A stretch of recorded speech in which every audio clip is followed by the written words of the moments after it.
Oi, pessoal. Meu nome é Kátia, para aqueles que não me conhecem. Atualmente eu moro aqui em Orlando, na Flórida, nos Estados Unidos, e fui convidada também para fazer parte dessa semana que a igreja tem preparado para você com muito carinho. Fiquei muito feliz com o tema, inclusive, que nós vamos partilhar hoje, que fala sobre a cruz e a segunda vinda de Jesus. É um tema que tem íntima conexão com o passado, presente e futuro, e é por isso que isso mexe demais comigo e eu tenho muito prazer em conversar com você sobre isso, né?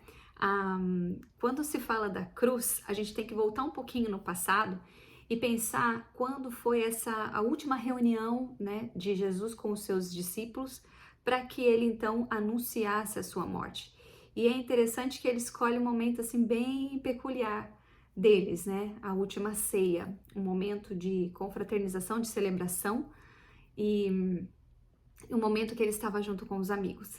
Eu não sei você, né? Mas eu particularmente gosto muito de comer junto com os meus amigos, de partilhar, né, o pão, de estar assim celebrando junto à mesa, né? Na minha casa isso é muito comum.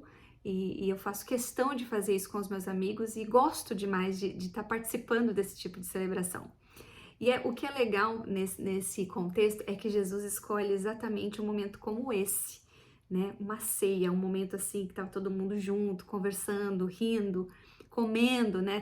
Tendo os prazeres assim mais simples da vida juntos, né? Para poder então falar de algo tão particular, tão sério, né? Que os discípulos talvez não tinham a dimensão de todo esse cenário, né?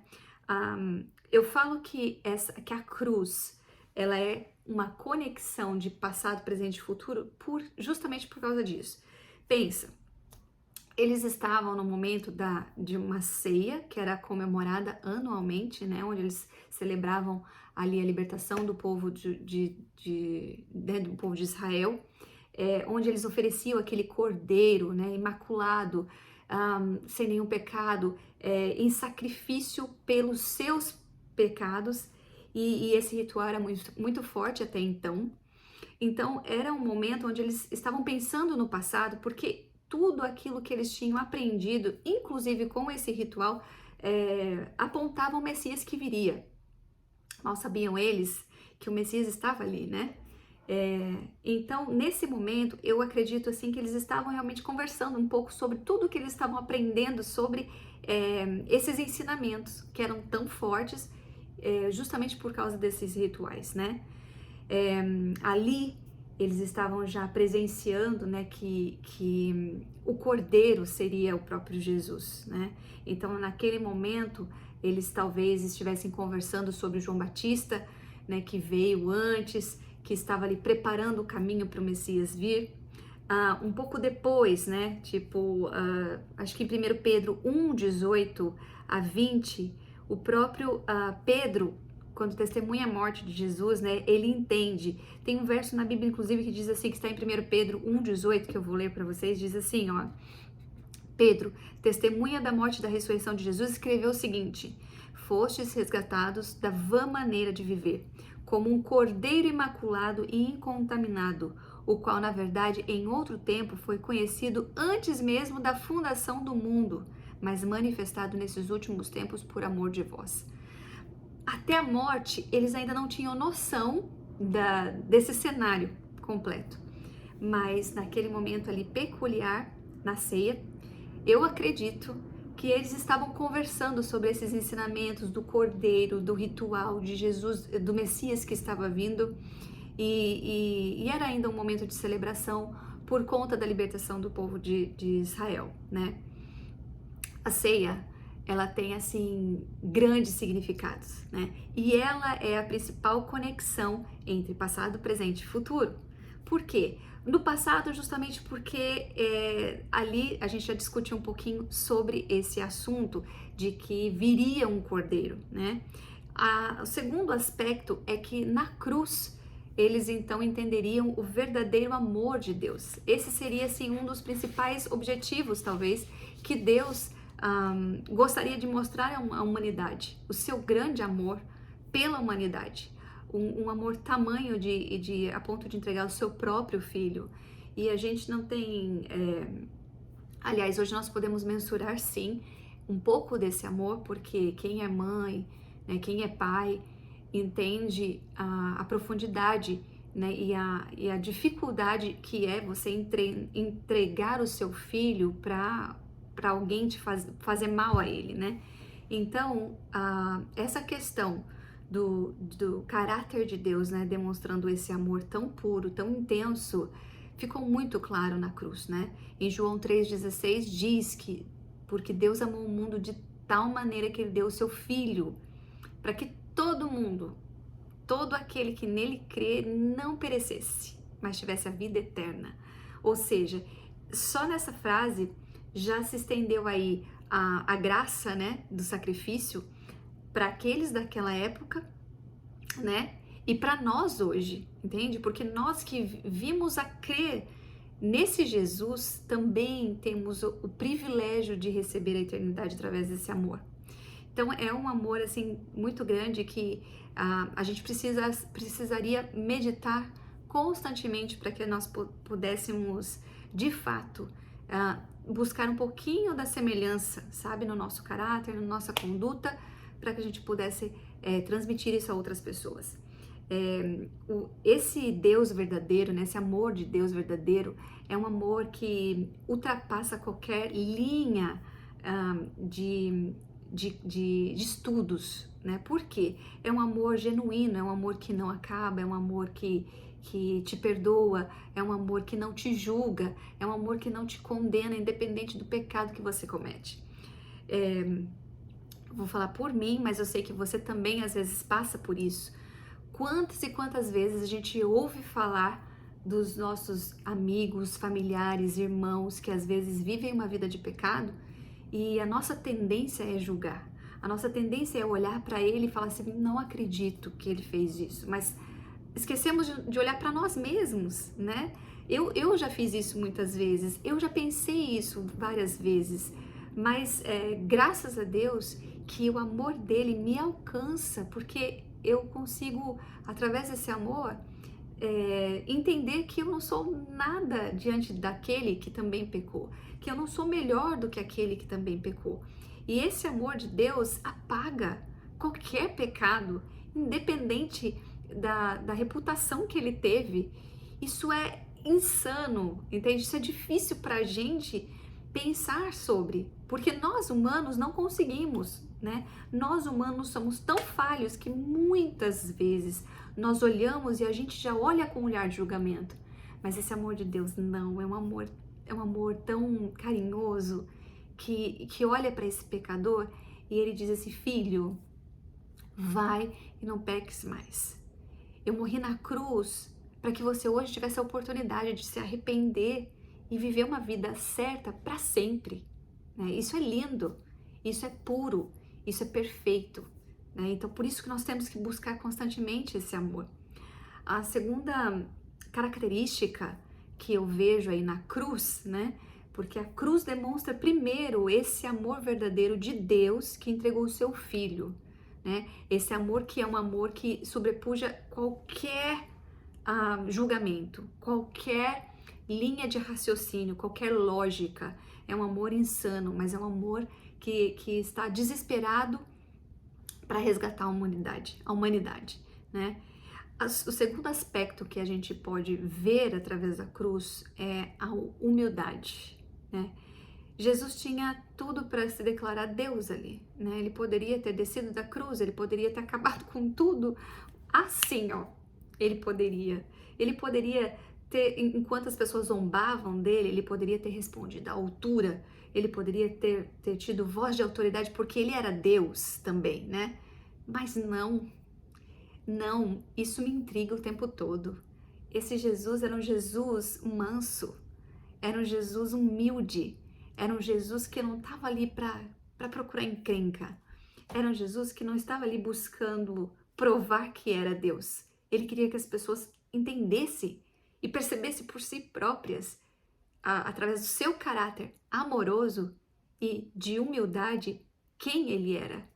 Isso também ultrapassa a nossa linha de raciocínio. Por quê? Porque a lição de humildade, ela começa na ceia também. Percebe que aliás, em vários momentos de Jesus, ele demonstra essa humildade o tempo todo, né? Ele muitas vezes teve oportunidades até de discussões assim, mas ele discutia no momento certo. Eu acredito que ele usava o tom adequado, eu acredito que ele usava palavras adequadas, eu acredito que ele era manso no semblante, eu acredito nisso. Mas na ceia, como eu disse, como ela também apontava para o presente, Jesus deixou ali uma lição de humildade tremenda, tremenda. Qual foi? A de lavar os pés dos seus discípulos. Naquele momento, né? Então, assim, a gente sabe que esse era o tipo de serviço somente dedicado aos servos, né? Então, os servos eram aqueles que chegavam, quando você chegava dentro de uma casa, então os servos vinham rapidamente, lavavam os seus pés, né? E para que você então se sentisse à vontade, se sentisse em casa, era como se fosse uma recepção, né? Vamos dizer assim. E os discípulos estavam ali com Jesus, e quem se oferece para lavar os pés? O mestre, o convidado especial, o convidado principal, né? É como se chegasse na sua casa, né? E de repente o teu hóspede, né? Aquela pessoa que você trata assim com tanto apreço, pedisse de repente para limpar a sua casa, né? De uma maneira assim bem cotidiana, vamos dizer assim. Mas naquele momento Jesus disse que ele precisava lavar os pés dos discípulos.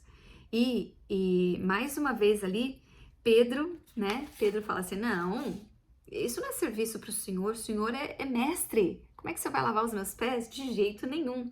Mas o que ele disse? Ele disse, olha, se eu não te lavar os pés, você não terá parte comigo.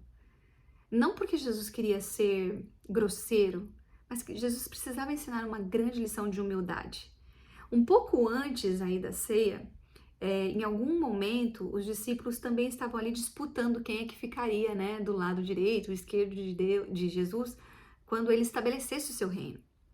Jesus já tinha mostrado um pouco sobre a humildade ali, quando ele chamou uma criança, pôs no seu colo e falou assim, olha, se você não tiver o coração puro como de uma criança, você não herdará o reino de Deus. Por quê? Porque uma criança é pura, uma criança é humilde, uma criança ela não tem maldade, né? Então, Jesus começou já um ensinamento sobre humildade ali, ter o coração puro, o coração humilde como de uma criança. E agora na ceia, ele novamente demonstra isso através da cerimônia de lava-pés, né? Um lavando os pés dos outros para que não haja nenhum favoritismo, para que não haja nenhum poder estabelecido ali, nenhuma hierarquia, porque todos nós somos iguais. Todos nós somos iguais perante Jesus, perante Deus. E essa é uma outra lição que a cruz mostrou. Por quê? Quando Jesus morre na cruz, ele dá o perdão para todos de maneira igual. Ele dá o perdão para aquele que matou. Ele dá o perdão para aquele que adulterou. Ele dá o perdão para aquele que se prostituiu, para aquele que se drogou. Ele dá o perdão para todos, mostrando que ninguém é melhor do que ninguém. Que nós precisamos ser humildes e entender isso, de que as pessoas que estão ao nosso redor têm os seus pecados, assim como nós temos. Talvez o nosso pecado não tenha a mesma reputação do pecado do outro, mas para Deus, nós somos todos iguais e nós precisamos entender isso. Precisamos ter a humildade de aceitar isso, porque nós temos essa dificuldade de muitas vezes aceitar. Jesus mostrou isso na cruz, mostrou isso na cerimônia de lava-pés. E é por isso que até hoje nós fazemos essa cerimônia na nossa igreja. Por quê? Porque ali naquele momento não existe classe social, não existe cargo de igreja, não deve existir nenhuma briga entre irmãos. Aquele é um momento de encontro com Deus e de consagração e de entrega completa e humilde a esse Deus. Então, essa grande lição de humildade, nós precisamos entender que Deus teve intencionalidade ao fazer na ceia também. E o terceiro aspecto que a gente consegue ver ali nesse momento, né, da cruz e da ceia é justamente a eternidade. Perceba que essa conexão de passado e presente estavam muito fortes, porque o passado mostrava o Messias que viria, o Cordeiro que viria e tiraria o pecado de todo mundo, o Filho de Deus, que mostraria esse amor, que é o primeiro aspecto, o amor de Deus que alcançaria todos, independente se era no passado, presente ou futuro. O amor de Deus nos alcança hoje. O segundo, para nos ensinar lições de humildade, né, de que nós precisamos servir mais, de que nós precisamos entender que todos nós somos iguais e temos parte no reino do mesmo jeito. Precisamos entender que precisamos nos assemelhar a esse amor sem condenação, sem julgamento. E o terceiro grande aspecto, né, que a gente consegue ver ali na cruz é o dom da eternidade. Ali na ceia, Jesus disse o seguinte, quando ele terminou, né, toda a celebração, e ele então declarou que naquele momento ele iria morrer, ou os discípulos ainda meio sem entender, né, o que estava acontecendo de fato, um pouquinho antes dele sair para o Getsemane, para que ele pudesse orar então e se entregar, ele disse o seguinte, que ele prometeu que até que ele estivesse no reino e nós estivéssemos junto com ele, ele não teria outra ceia. Ele está nos esperando para celebrar conosco uma nova ceia, a ceia onde nós vamos mais uma vez celebrar o nosso momento, né, de estar com todos juntos novamente e poder viver para sempre. A cruz também nos deu essa garantia. Ele morreu uma vez para que nós não tenhamos nenhum preço a pagar pela morte eterna. A morte que Jesus representou e ressuscitou é justamente a morte eterna. E graças a ele, graças a esse sacrifício, hoje nós temos o dom de viver eternamente, se nós aceitarmos. Precisamos esperar esse retorno, precisamos ver se Jesus ver a nossa vida e se nós estamos prontos para encontrar com Jesus. Eu convido você hoje para olhar um pouco para a sua vida, o seu passado e apagar. Não como você acha, né? Tipo, esquecer completamente, não. Mas é virar a página e começar uma nova vida com Deus, com Jesus. Ele te promete curar todas as suas feridas. Ele promete aliviar os seus traumas. Ele promete consolar através do Espírito Santo todo o sofrimento que a gente está passando hoje nesse mundo. Nós temos apenas que aceitar. Eu não sei se você está disposto a isso.